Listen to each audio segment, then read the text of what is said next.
Christian, peut-on inclure le virus dans cette ouverture à l'amour?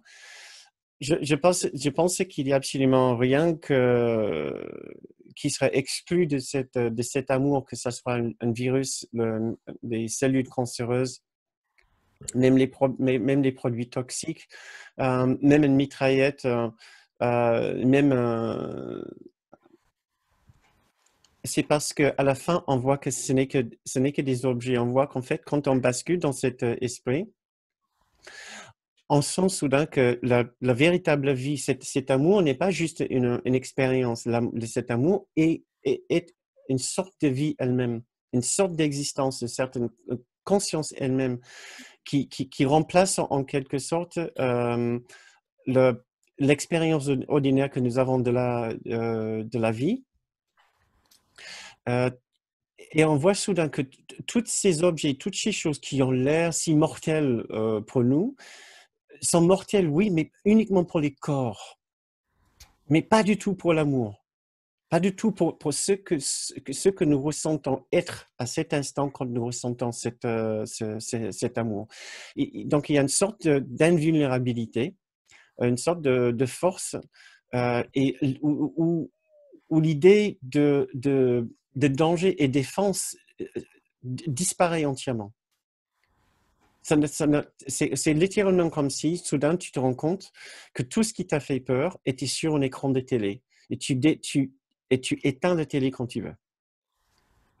Ou soudain, comme si tu te rends compte, mais c'était juste un cauchemar. Ça m'est arrivé juste l'autre soir. Je me suis rendu compte, il y avait quelque chose, je ne sais pas, la maison était en train de brûler. Et même dans le rêve, je me suis rendu compte, mais c'est juste un rêve. Mais j'ai ressenti un soulagement et la maison pouvait brûler autour de moi. J'étais encore dans le rêve et je m'en fichais complètement. Je savais que ce n'était pas vrai.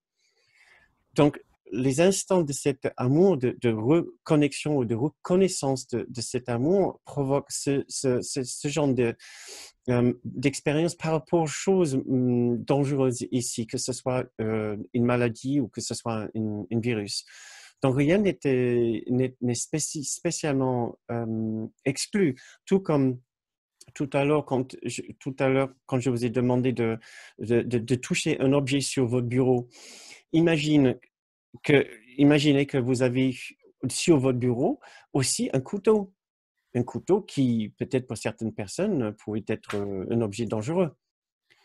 Vous auriez pu prendre le couteau, mais avec curiosité, à voir la brillance de la lame et la perfection avec laquelle ça a été forgé, et tout l'amour que quelqu'un a mis peut-être dans la fabrication de cet objet, ou toute l'utilité que cet objet a.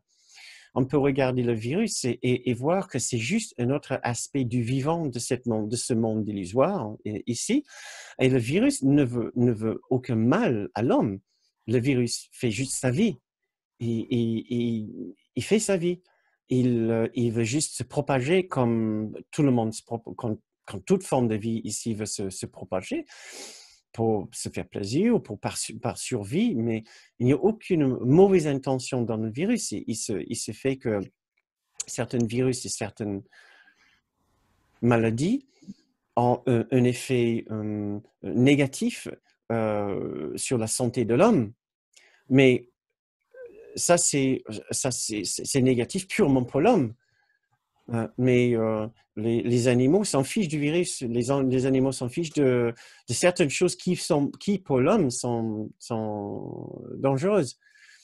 Donc c'est une perception extrêmement anthropomorphique, Oui, c'est ça. anthropomorphique. Oui, oui. Oui, le genre de peur que nous avons parfois, ou même souvent, est extrêmement anthropomorphique. Ça s'applique, ça vient uniquement de la perception d'un être humain. Et or, quand nous touchons cet amour, nous pouvons avoir une expérience de ne pas être principalement un être humain. Et nous savons que dans cet amour, cet amour nous semble tellement familier. Et cet amour, nous savons, n'est pas juste une sorte d'expérience passagère, telle que quand notre épouse ou notre époux nous dit qu'ils nous aiment, nous ressentons leur amour. ce n'est pas ce genre d'expérience d'amour. Cet amour-là est la vie elle-même. Et à l'instant qu'on l'accepte ou qu'on le touche, soudain on se rend compte que la vie du corps n'est qu'une forme de vie et une petite forme de vie par rapport à cette autre vie qui est infiniment plus vivante et plus puissante et plus forte, et que rien comme une virus ne pourrait t'affecter. Et donc, on peut aimer le virus, on peut aimer toute chose ici, puisqu'il n'y a aucun danger, il n'y a aucune raison de ne pas l'aimer, de l'inclure dans cet amour. Tout comme les personnes dangereuses.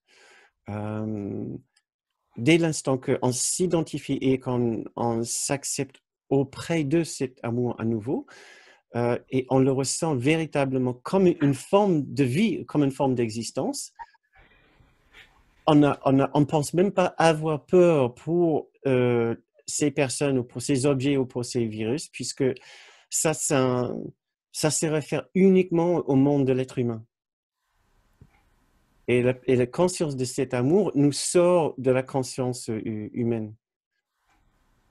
Comme s'il y avait un objet, une tablette de souris.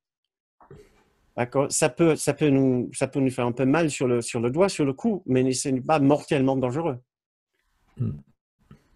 Pour une souris, oui, c'est mortellement dangereux. Une souris va avoir une autre perception d'une tablette que nous.